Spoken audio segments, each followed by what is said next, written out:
우리 하나님 말씀 함께 보도록 하겠습니다. 열왕기상 8장 12절에서 21절까지의 말씀입니다.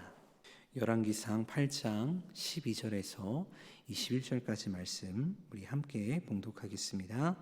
그때에 솔로몬이 이르되 여호와께서 캄캄한 데 계시겠다 말씀하셨사오나 내가 참으로 주를 위하여 계실 성전을 건축하였사오니 주께서 영원히 계실 처소로이다 하고 얼굴을 돌이켜 이스라엘의 온 회중을 위하여 축복하니 그때 이스라엘의 온 회중이 서 있더라. 왕이 이르되 이스라엘의 하나님 여호와를 송축할지로다. 여호와께서 그의 입으로 내 아버지 다윗에게 말씀하신 것을 이제 그의 손으로 이루셨도다. 이르시기를 내가 내 백성 이스라엘을 애굽에서 인도하여 낸 날부터 내 이름을 둘 만한 집을 건축하기 위하여 이스라엘 모든 지파 가운데에서 아무 성읍도 택하지 아니하고 다만 다윗을 택하여 그 백성 이스라엘을 다스리게 하였노라 하신지라. 내 아버지 다윗이 이스라엘의 하나님 여호와의 이름을 위하여 성전을 건축할 마음이 있었더니 여호와께서 내 아버지 다윗에게 이르시되 내가 내 이름을 위하여 성전을 건축할 마음이 있으니 이 마음이 내게 있는 것이 좋도다. 그러나 너는 그 성전을 건축하지 못할 것이요 내 몸에서 나을 내 아들 그가 내 이름을 위하여 성전을 건축하리라 하시더니 이제 여호와께서 말씀하신 대로 이루시도다. 내가 여호와께서 말씀하신 대로 내 아버지 다윗을 이어서 일어나 이스라엘의 왕위에 앉고 이스라엘의 하나님 여호와의 이름을 위하여 성전을 건축하고 내가 또 그곳에 우리 조상들을 애굽 땅에서 인도하여 내실 때에 그들과 세우신 바 여호와의 언약을 넣은 궤를 위하여 한 처소를 설치하였노라. 아멘. 우리 함께 말씀 보도록 하겠습니다. 오늘 12절 말씀을 보면 그때에 라고 시작을 하게 됩니다. 여기서 말하는 그때라는 것은 우리가 어제 말씀을 보았던 것처럼 언약궤를 옮긴 후에 여호와의 영광이 성전에 가득함을 보았던 때입니다. 그렇게 이 놀라운 하나님의 영광, 그 여호와의 영광 앞에서 솔로몬은 온 이스라엘 회중을 향해서 하나님이 이루신 일들을 송축하고 하나님이 이루신 일들을 간증하고 있는 것인데, 먼저 12절 13절 말씀을 보면 솔로몬이 이렇게 고백을 하게 되어집니다. 그때에 솔로몬이 이르되 여호와께서 캄캄한 데 계시겠다 말씀하셨사오나 내가 참으로 주를 위하여 계실 성전을 건축하였사오니 주께서 영원히 계실 처소로이다 하고 라고 고백하고 있습니다. 방금 읽은 말씀에서 솔로몬이 여호와께서는 캄캄한 데 계시겠다라고 말씀을 하고 있는데, 이 말을 그냥 들을 때는 우리가 어두운 곳에 계신가? 라고 그렇게 해석을 할 수 있지만 그렇지 않습니다. 이 말의 뜻은 무엇이냐면 시내 산에서 임재하셨던 하나님의 영광, 즉 구름이 빽빽하게 낀 그 어둠을 뜻하는 것으로서 이스라엘 백성들 가운데 보여주셨던 그 하나님의 임재를 이렇게 표현하고 있는 것입니다. 결국 이 말씀을 통해 솔로몬이 선포하고 있는 것은 무엇이냐면 시내산에 임재하셨던 그 하나님의 영광, 광야 성막에 임했던 그 하나님의 영광이 이제는 어디에 임했느냐, 이 솔로몬 성전에 언약궤를 안치한 이후에 바로 이곳에 충만하게 임하였다라는 것을 그 하나님의 영광을 보면서 선포하며 찬양하고 있는 것이죠. 그래서 솔로몬은 자신 있게 이렇게 선포하는 겁니다. 내가 참으로 주를 위하여 계실 성전을 건축하였사오니 주께서 영원히 계실 처소로이다 라고 고백하며 선포하고 있는 것입니다. 여러분, 성전을 지은 목적은요 분명합니다. 그것은 무엇이냐면 이스라엘의 주인 되시는 하나님께서 거할 처소가 되어야 하기 때문에 성전을 건축한 것입니다. 우리가 열왕기상 5장 말씀부터 묵상했던 말씀을 보건대 성전 건축을 위한 준비와 노력이요 정말 어마어마합니다. 정말 많은 사람들이 수고하고 애썼음을 우리가 알 수 있습니다. 그런데 만약 정말 그렇게 애쓰고 수고하여 성전을 지었는데 그곳에 하나님의 임재가 나타나지 않는다면 이처럼 끔찍한 일이 어디 있을까요? 만약 하나님의 임재가 나타나지 않는 성전이라면 그 성전은 진짜 하나님의 성전이다 라고 말할 수 없다는 것입니다. 빈 껍데기인 성전일 뿐이라는 것입니다. 그래서 여러분, 우리가 이 말씀을 보면서 생각해 보아야 할 것은 우리가 신앙생활하면서 가장 두려워해야 할 것이 무엇인가? 그것은 하나님의 임재 없이 사명을 감당하는 것, 하나님의 임재 없이 예배하는 것입니다. 물론 이 말에 어폐가 있을 수 있죠. 아니, 어떻게 하나님의 일을 한다고 하는데, 하나님께 예배한다고 하는데 그분의 임재와 그분의 역사 없이 사명을 감당하고 예배를 드릴 수 있는가라고 말이죠. 그런데 성경의 역사를 보면요, 충분히 그럴 수 있다는 것, 그래서 심판과 멸망과 저주가 임했다는 것 우리가 알 수 있다는 것입니다. 언젠가 이제 인터넷을 통해서 이런저런 설교를 듣는데 분당우리 교회 위찬수 목사님 유명하시잖아요. 그 목사님께서 이런 설교를 하시더라고요. 무슨 얘기를 하시냐면 본인이 너무나 사역을 오래 했기 때문에 기능적으로 목사의 사역을 하는 데는 아무 문제가 없습니다 라고 이야기하는 거예요. 그러면서 그 뒤에 무슨 이야기를 하냐면, 그런데 그것이 본인이 사역하는 가운데 가장 경계하며 두려워야 할 일이다 라고 이야기를 하는 것을 들었습니다. 근데 그 이야기를 듣는데 저도 사역자로서 목사로서 너무나 공감이 되더라고요. 1년, 2년, 10년 넘게 이렇게 사역을 하다 보니까 기능적으로 모든 일을 하는 가운데 문제가 없는 거죠. 그런데 정말 내가 하나님의 임재 안에, 하나님의 부르심 가운데 그 하나님의 영광을 위해서 이 사역을 감당하고 있는가라는 질문을 해보게 되더라는 것입니다. 사랑하는 여러분, 오늘 솔로몬이 성전을 향해서 주께서 영원히 계실 처소다라고 말하고 있는데, 이 고백을 보면서 우리가 생각해 봤으면 좋겠다는 것입니다. 구약의 성전을 오늘날은 교회라고 말할 수 있는데, 교회는 크게 두 가지의 교회를 말할 수 있죠. 보이는 교회와 보이지 않는 교회를 말할 수 있는 겁니다. 보이는 교회는 건물의 교회를 말하고, 보이지 않는 교회는 우리 안에 계신 성령으로 말미암아 성전된 우리 자신을 말합니다. 고린도전서 3장 16절에 너희는 너희가 하나님의 성전인 것과 하나님의 성령이 너희 안에 거하시는 것을 알지 못하느냐라고 분명히 말씀하셨기 때문입니다. 그렇다면 여러분, 우리 남산교회는, 또 보이지 않는 교회된 우리 자신은 주께서 영원히 거하실 처소로 준비되어 있습니까? 그래서 우리는 하나님을 예배하는 그 예배 가운데 정말 하나님의 임재를 누리며 살아가고 계십니까? 그리고 그 임재를 통해서 삶의 예배자로, 일상의 그리스도인으로 살아가고 있으십니까? 사실 이것은 우리뿐만 아니라 이 말씀을 받고 있는, 이 말씀 가운데 있는 이스라엘 백성들에게도 마찬가지라고 생각합니다. 성전에 임재하신 하나님의 영광을 얼마나 누리냐에 따라서 왕으로부터 모든 백성들이 말씀 앞에 겸허히 순종하는 삶을 살아가는 것입니다. 그렇게 어찌 보면 성전을 향한 이 솔로몬의 선언은 이 성전에 영원히 거하실 하나님께서 이 나라와 그리고 이곳에 모여있는 모든 회중들을 지켜 보호해 주십시오라는 강구라고도 볼 수 있다는 것이죠. 그래서 이어진 14절 말씀을 보면 하나님의 임재에 감격하여서 성전을 향해 있던 솔로몬은 자신을 마주하고 서 있는 온 이스라엘 회중을 축복합니다. 그리고 이어진 15절에서 21절까지의 말씀을 보면 신실하게 약속을 이루신 그 하나님을 찬양하는 솔로몬의 고백을 보게 되는데, 여기서 말하는 약속이란 무엇인가? 오늘 19절 말씀에 나오는 것처럼 다윗에게 내 아들을 통해 성전을 건축하겠다고 하셨던 그 약속이었습니다. 여러분, 사실 성전 건축에 대한 열망을 처음으로 가졌던 사람 누구입니까? 솔로몬의 아버지 다윗이었습니다. 역대상 17장 1절 말씀을 보면 이렇게 말씀하고 있습니다.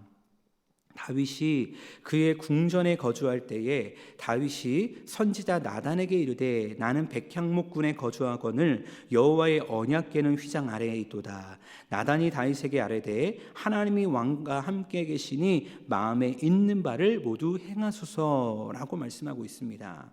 여러분, 다윗의 고백이 무엇입니까? 나는 이렇게 좋은 백향목으로 만들어진 궁에 살고 있는데 하나님의 임재가 있는 언약궤는 여전히 어디 있다는 겁니까? 휘장 아래에 놓여 있다라고 말합니다. 그것이 마음 가운데 불편하고 하나님께 죄송한 마음이 든다라는 것입니다.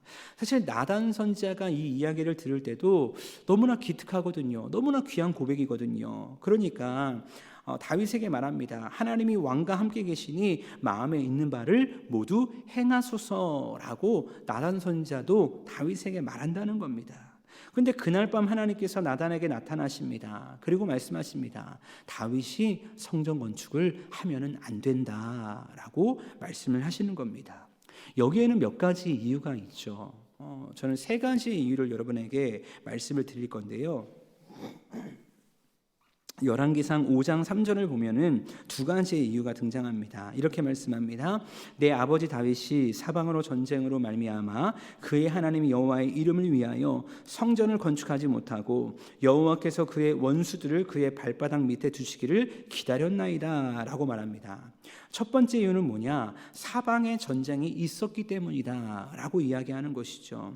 여러분, 전쟁이 있다 했을 때 성전을 짓는 일이 얼마나 귀합니까? 얼마나 중요합니까? 근데 전쟁이 있으면 거기에 집중할 수가 없는 것이죠. 수없는 전쟁 가운데 성전을 짓는 중요한 일을 한다는 것이 너무나 어려웠기 때문에 라고 말씀하고 있습니다. 그리고 두 번째는요, 평화의 때를 기다려야 했기 때문인데, 그래서 방금 읽었던 열왕기상 5장 3절에서 이렇게 말씀하는 겁니다. 그의 원수들을 그의 발바닥 밑에 두시기를 기다렸나이다 라고 말씀하고 있다는 것이죠.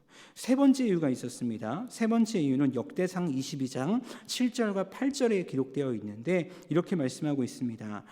다윗이 솔로몬에게 하는 이야기죠.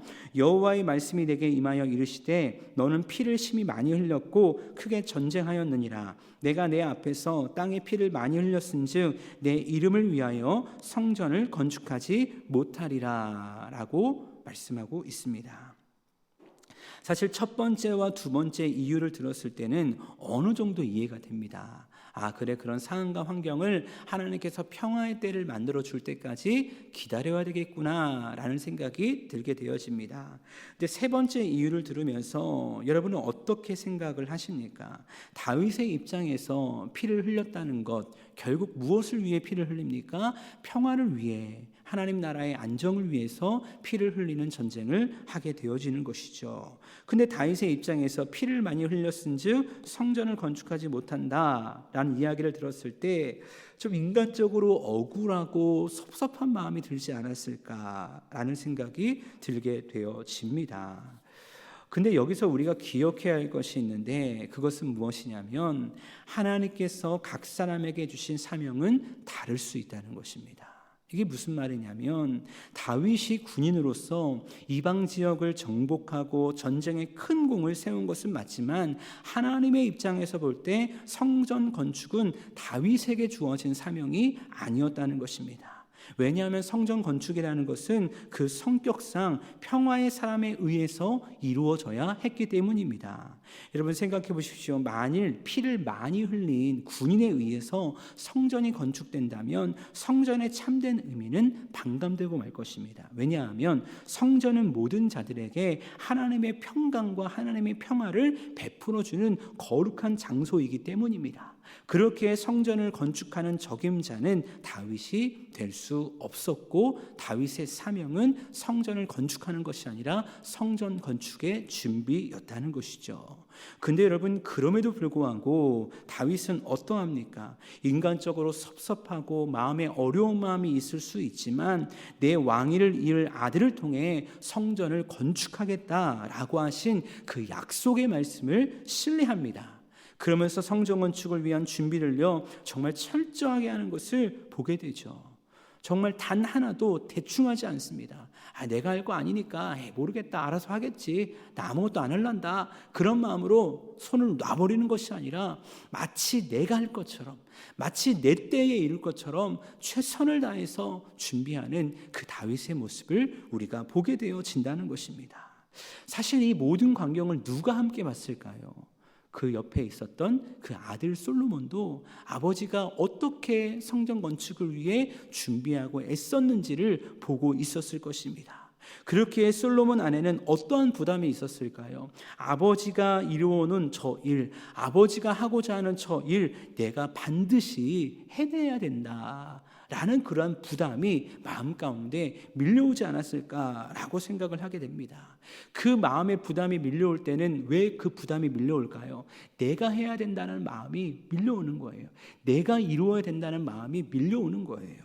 근데 여러분, 시간이 지나고 보니까요, 성전 건축이 다 완공돼 보니까요, 솔로몬이 깨달은 사실이 있습니다. 그것은 무엇이냐? 이것은 내가 한 것이 아니구나, 하나님이 하신 것이구나 라는 것을 솔로몬이 깨닫게 된다는 겁니다. 그래서 오늘 말씀 15절 말씀을 보면 솔로몬이 이렇게 고백하죠. 왕이 이르되 이스라엘의 하나님 여호와를 송축할지로다. 여호와께서 그의 입으로 내 아버지 다윗에게 말씀하신 것을 이제 그의 손으로 이루셨도다 라고 고백하고 있다는 것입니다. 솔로몬은 고백합니다. 내 아버지 다윗에게 말씀하신 것을 이제 그의 손으로 이루셨도다 라고 고백하는 겁니다. 이제라는 것은 무엇을 말할까요? 하나님의 때를 말하는 겁니다. 하나님의 때에 이제 이루셨다라는 것을 고백하고 있는 것입니다. 근데 이제 내가 이루었다라고 고백하나요? 아니죠. 그의 손으로 이루셨다고 고백하는 것입니다. 내가 한 것이 아니라 하나님이 하셨다는 그 믿음의 고백으로 나아가는 그 솔로몬을 보게 되어지는 것이죠.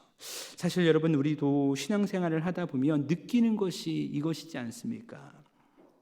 나 자신을 바라볼 때는요, 정말 연약하고 부족함 투성이었는데 시간이 지나서 하나님께서 이루신 일들을 생각하면 너무나 놀라운 거죠.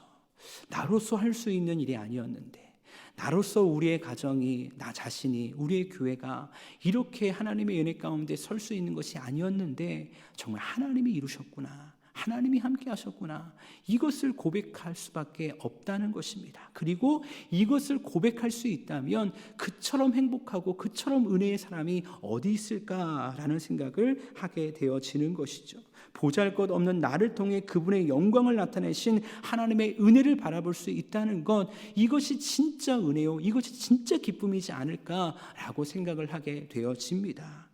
이러한 솔로몬의 고백은요, 20절에도 등장하는데 이렇게 말씀하고 있죠. 이제 여호와께서 말씀하신 대로 이루시도다. 내가 여호와께서 말씀하신 대로 내 아버지 다윗을 이어서 일어나 이스라엘의 왕위에 앉고 이스라엘의 하나님 여호와의 이름을 위하여 성전을 건축하고 라고 말씀하고 있습니다.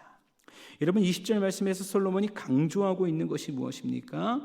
여호와께서 말씀하신 대로라고 말합니다. 여호와께서 말씀하신 대로. 여호와께서 말씀하신 대로 뭐 하셨다는 겁니까? 이루셨다는 거예요. 하나님의 약속, 하나님이 이루신 그 모든 것들을 찬양하며 경배하며 하나님께 나아가는 그 솔로몬의 고백을 보게 되어집니다. 여러분, 하나님께서 우리에게 주신 약속이 있습니다. 하나님께서 개인에게 주신 약속, 가족에게, 우리 남산교회 공동체에게 주신 약속이 있습니다. 근데 그 약속을 하나님은요, 지금도 이루어가고 계시는 신실하신 하나님인 줄로 믿습니다. 내가 하려고 할 때, 내가 뭔가를 이루려고 할 때는요, 분명히 뭔가 삐딱해지고 문제가 생기고 갈등이 생기고 어려움이 생깁니다. 근데 내 방법이 아니라 하나님의 방법으로 하려고 할 때 하나님이 그분의 일을 분명히 이루어 가시는 것을 우리는 보게 될 것이고, 그 하나님의 이루신 일 앞에 나는 아무것도 아니었구나, 하나님이 하신 것이었구나라는 것을 우리는 고백하게 될 것입니다. 소원하기는 우리의 사역의 현장 가운데, 우리의 사명의 자리 가운데 우리가 이 은혜를 잊지 않고 이 하나님의 주권을 선포할 수 있는 그리스도인 될 수 있기를 간절히 주님의 이름으로 축복합니다. 저는 오늘 말씀을 묵상하면서 신약의 한 말씀이 떠올랐습니다.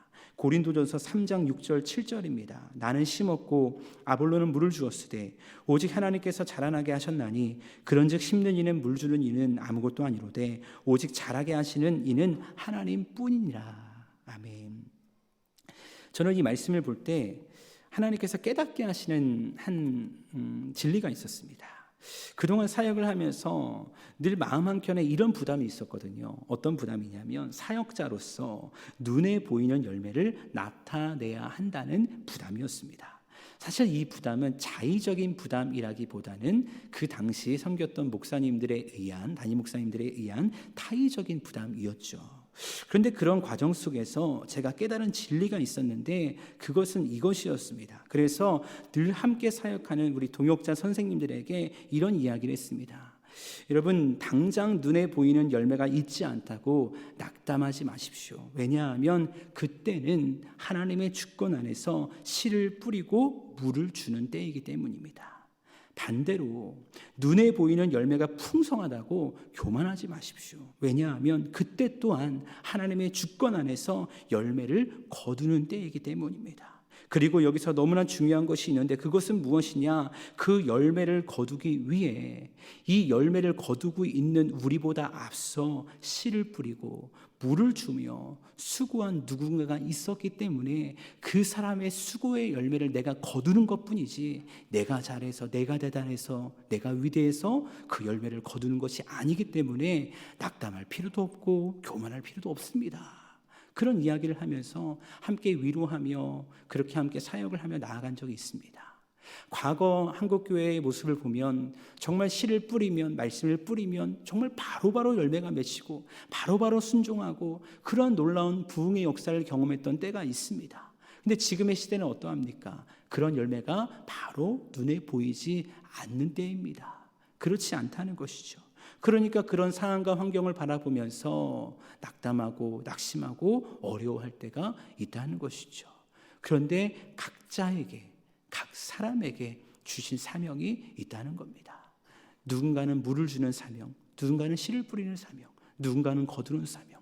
하나님의 때에 따라서 하나님이 허락하신 사명을 감당하는 것이기 때문에 그 모든 사람은 이렇게 고백하는 것입니다. 하나님이 주신 사명, 하나님의 때에 잘 감당했습니다 라고 고백해야 한다는 것입니다. 결국 오늘 말씀도 마찬가지 아닐까라고 생각합니다. 솔로몬 혼자만 잘났기 때문에 성전 건축이 저절로 이루어진 것이 아니라는 거죠. 이미 솔로몬에 앞서 수고하고 애쓴 다윗이 있었다는 겁니다. 씨를 뿌리고 물을 주고 수고하고 애쓴 수많은 사람들이 있었다는 것입니다. 그렇다고 한다면 오늘을 살아가는 우리가 해야 할 일이 무엇일까요? 다윗처럼 약속하시는 하나님을 신뢰하며 사명을 감당하면 되는 것입니다. 그럼 우리 또한 하나님의 때에 하나님의 방법으로 그분의 영광을 나타내시는 바로 그때에 솔로몬과 같이 고백할 수 있을 것입니다. 그리고 정말 그렇게 고백할 수 있는 우리가 되기를 축복합니다. 하나님이 하셨습니다. 하나님이 이루셨습니다. 하나님 감사합니다. 그래서 그 은혜 가운데 더욱더 우리 주님을 사랑하는 그리스도인으로서 우리가 서게 될 줄로 믿습니다. 사랑하는 여러분, 여러분에게 주어진 하나님의 약속은 무엇입니까? 오늘 새벽 그 약속의 말씀을 다시 한번 붙잡고 주님 앞에 나아가며 결단하는 이 시간 되기를 원합니다. 그래서 그 약속을 향해 나아갈 때 낙심하고 낙담하는 것이 아니라 끝까지 하나님의 약속을 신뢰함으로 나아갈 때 하나님이 이루신 일들을 찬양하고 경배하며 주님과 동행할 수 있는 우리의 삶, 우리의 사명의 자리가 될 수 있는 저와 여러분 모두가 될 수 있기를 간절히 주님의 이름으로 축복합니다.